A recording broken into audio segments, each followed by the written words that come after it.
back to my channel if you're new. So we are going to be talking about my July wrap-up. I feel like July just flew by. It went right over my head and then it just became August.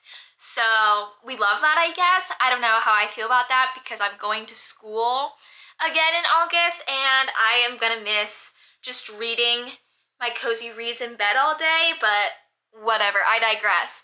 So I think I read a total of 9 books in July, and it was a pretty good mixture of romance and fantasy, so let's get into it. So the first book I read in July was The Ashes and the Star-Cursed King by Carissa Broadbent.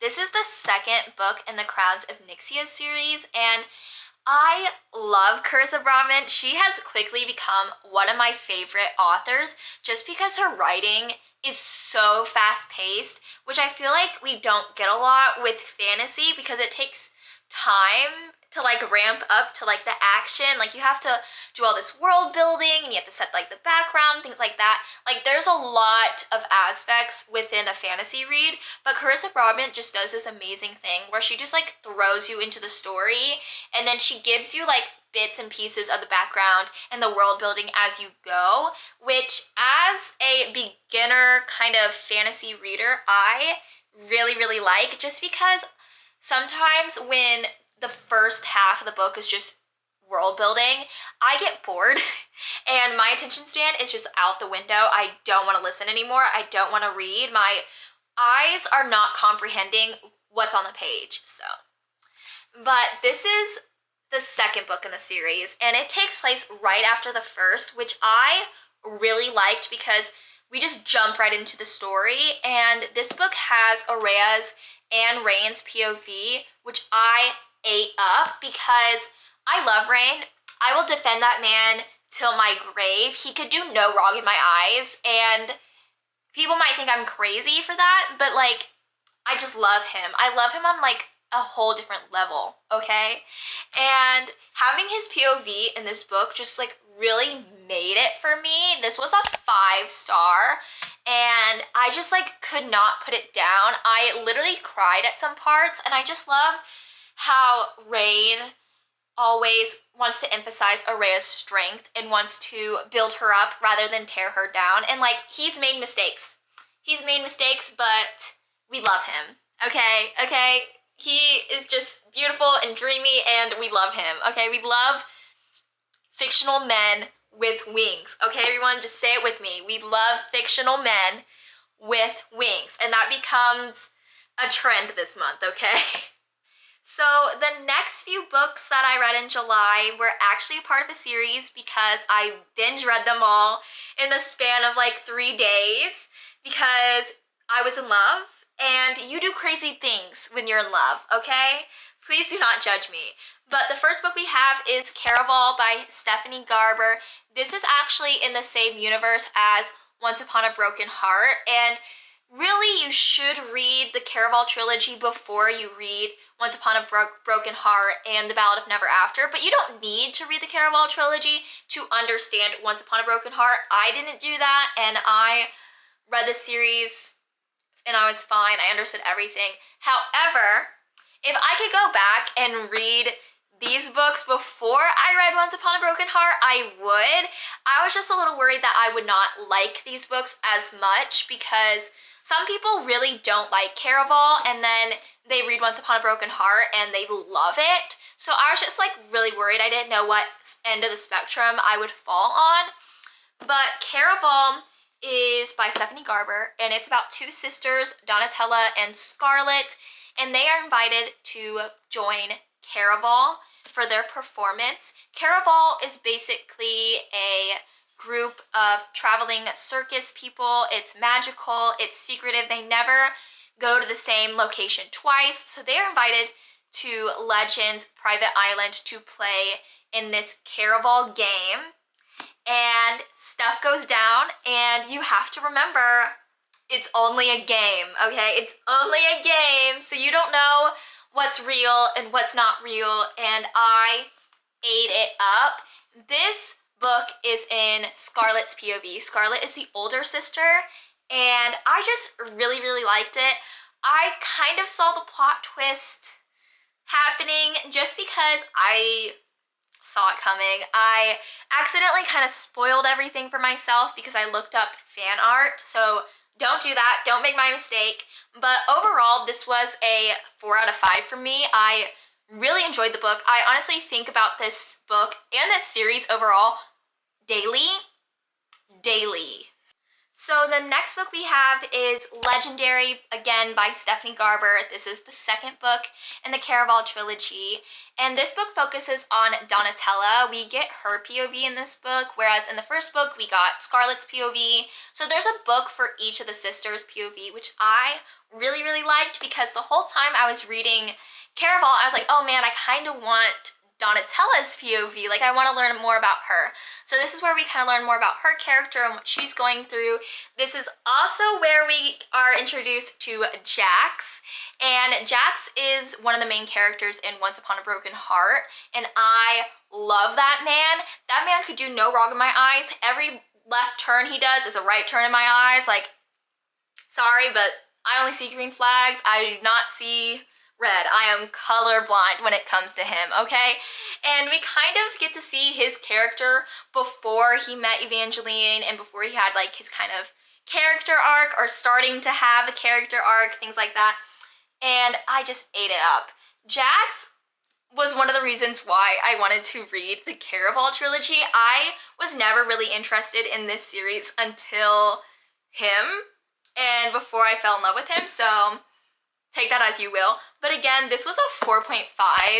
I loved seeing Jax. I loved Donatella and Caraval and Legend.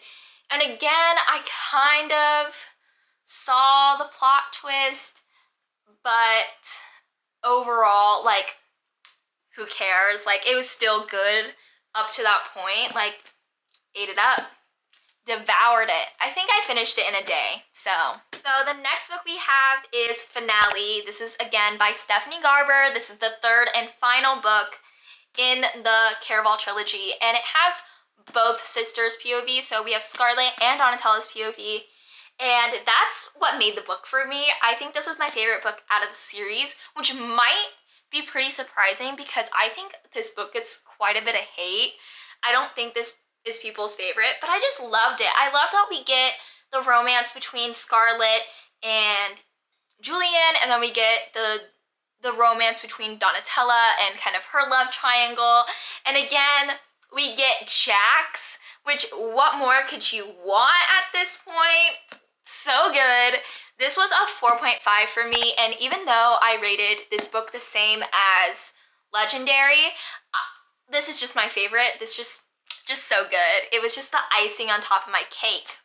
And just to like kind of round out my series review at this point, even though I didn't rate any of these individual books 5 stars, this is a 5-star series for me, okay?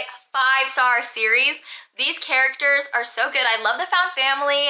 I love the high stakes. I love the magic and the mystery and what's real, what's not real. It's just so good. Highly recommend that you read this series. I think about this series on a daily basis. When I just need a little like pick me up, I just look at Caraval fan edits all day on TikTok. So yeah, if that doesn't tell you something, then I don't know what will. Please read this series. If you want my advice, I would say read this series before you read Once Upon a Broken Heart. Just because I wish I could go back. I wish I could meet Jax before he became like my Jax that I know. Because the whole time that I was like reading this, they want you to think that he's kind of like the villain, and I was just not fooled. And I feel like that kind of did some like, I don't know, I feel like that influenced my reading experience to an extent. So do yourself a favor, read this series, and then read Once Upon a Broken Heart and The Ballad of Never After, okay? Okay, so we are taking a break from fantasy and we're entering my romance era of the month. So the first book we have is Things I Wanted to Say by Monica Murphy. This is technically the first book of the Lancaster Prep series. The Lancaster Prep series is an interconnected standalone series, so you don't have to read them in order. I didn't read it in order and I was completely fine. this series is just about rich people attending boarding school and their rich people drama and problems, and I eat it up every single time. I don't know why, but fictional rich people problems, like reading about them, just itches something in my brain. I just love it. I devour every minute of it. Now, if I knew these people in real life, I don't think I'd get along with them, but whatever. So this book is about Whit Lancaster and Summer, and Whit is the oldest son of the main heir of the Lancaster legacy. So he is wealthy, he's very popular on campus, things like that. Summer, she comes from a wealthy family, but not as privileged as the Lancasters, and she starts attending Lancaster Prep in her senior year, and it's because of her mother's connections that she's able to go to this school. Her mother had an affair, a very public affair, with Whit's dad, so Whit off the bat does not like Summer. He kind of blames her mom for wrecking his family and things like that. So this is also a bully romance. I just feel like the need to say that. I didn't hate this trope, but I also didn't love it. I wouldn't go out of my way and sought out books with it, but I also wouldn't avoid books with this trope. It's just a lot. It's a little heavy for my taste, but the drama was immaculate. I was eating it up. I was devouring this book. I literally could not put it down. The spice, also very good. Yeah, if you want a spicy read, this book right here. Anything by Monica Murphy, honestly, spicy. But yeah, so they kind of develop a relationship because Whit offers Summer a deal, and that kind of helps people not bully her so much, things like that. And I liked this book. I think I rated it a 3.5. I was thoroughly entertained. It kind of helped me get back into romance because I just wanted a fun romance and fast-paced, a lot of action, and this book delivered. However, my biggest grievance that I had was that it just felt very on the surface. Their relationship felt very physical, even when they were graduated and adults. I never felt like they had a true deep love, but overall, still really enjoyed it. It was fun, it was spicy, exactly what I needed at the time. So the next book I read in July was The Promises We Meant to Keep. This is by Monica Murphy. This is the third book in the Lancaster Prep series, and it's about Sylvia Lancaster and Spencer. Sylvia is Whit's younger sister, and then Spencer is Whit's best friend. So it's brother's best friend, second chance, friends to lovers, and a smidgen, a tiny bit of mafia romance, but barely, okay? And it's basically about Sylvia and Spencer. They have kind of had a on and off relationship, or just a very fleeting, flirty relationship their whole lives. And they kind of almost got together, but then something happened and they were torn apart, and they haven't spoken to each other for years at this point, and then they are reunited. And so they're just trying to figure out their relationship and things like that. Another big aspect of this book is Sylvia's relationship with her mother and trying to come into her own and find her own freedom and stuff like that. Very coming of age, if you will. I really liked this book, but not to the extent that I liked the others, just because this book takes place when they're grown. They are not in the boarding school at this point. And I love the aspect of boarding school romances when it comes to this series. I think that's why I gravitate towards this series a lot. And because it was missing that aspect, I feel like it didn't hit as hard. I just didn't enjoy it as much. And I understand why Monica Murphy wrote it outside of Lancaster Prep, just because these characters show up a lot in the first book, and we kind of get glimpses of their relationship in high school in that book as well. So I could see where it could be really repetitive, but yeah, I miss the boarding school aspect, okay? I just miss the rich teenagers and their rich kid problems. overall, this was a 3 out of 5. I did really like this book. I liked seeing Wit and Summer all grown up with their kids and things like that.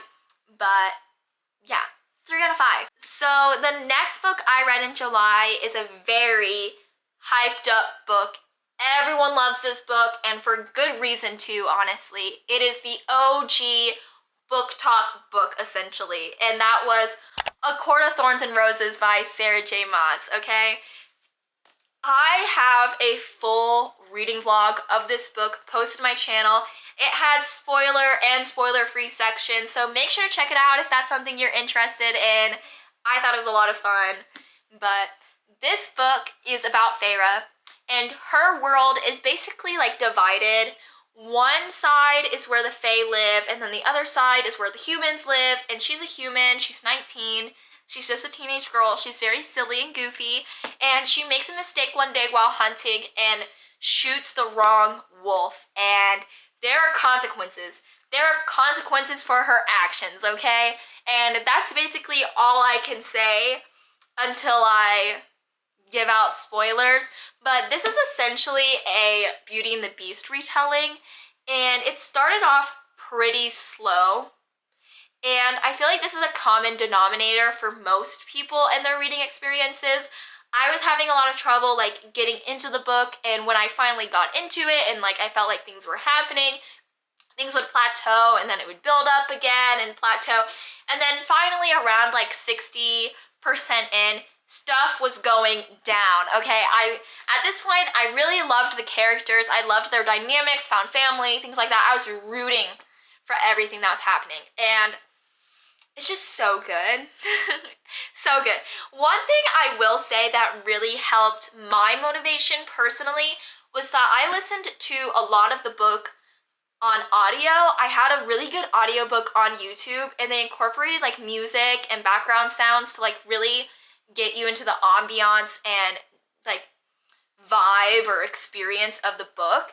And I feel like that really helped me get into the story and want to continue the book, because I wasn't having to use a lot of brain power to read the words on the page. I just kind of listened to it and follow along and things like that. And once I got to the point where I was like, okay, I don't need a crutch anymore, I just started reading the book as is. And highly recommend, if you're having issues like I was, audiobook, okay? This was a 4 out of 5. I really enjoyed it, especially towards the end, but the beginning just was really slow that I couldn't really fathom anything higher than a 4. So the next book I read in July was a romance book, because I just needed a little breather. After reading A Court of Thorns and Roses, I wanted a romance. Take a break from fantasy for a little bit, and so I read Broken Vow by Sophie Lark. This is the second to last book in the Brutal Birthright series, and the Brutal Birthright series is a mafia series. It's an interconnected standalone series, so you can read it out of order. However, I wouldn't. I really liked reading everyone's story. I really liked all the characters, all the relationships. I think it's worth it. Just do it over time, because there are a lot of books, but Sophie Lark is such a fast-paced writer. I feel like none of her stories get boring for me, but this book focuses on Renona Griffin and Raylan. Renona is a lawyer for her family in Chicago. She's very driven, ambitious, independent, girl boss, if you will. And Raylan is hired to be her bodyguard because someone is trying to kill Renona, and they don't know why, they don't know who, so they hire Raylan to protect her. And Raylan is not only a bodyguard, but he's also a cowboy. His family owns a ranch somewhere in Tennessee, so this book is a mafia romance, dark romance, bodyguard romance, and a cowboy romance. 4 juicy tropes right there, people, okay? And I really liked this book. I really liked the aspect of the cowboy trope, because I really haven't read any cowboy romances outside of the Chestnut Spring series, so it was nice to see that I also like this trope outside of that series. Overall, I rated this book a 3 out of 5. It honestly wasn't my favorite out of the series, which really surprised me because I always really liked Renona's character. I loved how independent and driven and loyal to her family she was, and the ending just like did not do it for me. I feel like it didn't seem like something she would do. I just don't know. It just didn't sit well with me is what I'll say, okay? But I still really like this series. I have one more book to go. I will be reading it. But yeah, highly recommend you start this series if you want a good and fast-paced read. So the final book I read in July was A Court of Mist and Fury by Sarah J. Maas. This is the best book in the Court of Thorns and Roses series. Oh, I meant the second book, sorry. But again, we love fictional men with wings, okay? This book, I honestly don't know how to describe it just because a lot happens. Things change, the tables turn, characters do a 180, and it had me baffled, okay? It had me shook to the core. I was screaming, crying, throwing up this whole book, and I loved it. I loved every piece of it. I love Rysand or Rhysand, however you say his name. I love the found family. We love a king that is pro-choice, okay? We love that Rysand is constantly emphasizing Feyre's right to choose, and oh, I just love it. I just love this series so much. I was hooked towards the end, but this book, it dug my grave, okay? It dug my grave, and it was so good. It was a 5-star. I think about this book constantly. I think about this series constantly, and just read this, okay? Read this book because you need to. And I know I'm sounding like everyone on BookTok, BookTube, Booksta, but just trust us, okay? Why don't you trust us? Why haven't you read this series yet? Do it, okay? So that is it for this video. Thank you so much for watching. If you enjoyed, please give it a like, a big thumbs up. Comment down below what your favorite read this month was, if you've read any of the books that I read, and what your thoughts were, if you agreed, disagreed, things like that. Make sure to subscribe. I'm trying to post more consistently. I have a lot of video ideas. I was just on vacation for a while, so that's why content has kind of been on hold, but new videos are to come. So make sure to subscribe so you don't miss out. I also have a Bookstagram. It's called currently.overbooked. It's linked in the description. I post daily. I post reels, reviews, book updates, anything book related, I am posting about it. So yeah, thank you so much for watching. I will see you next time, hopefully.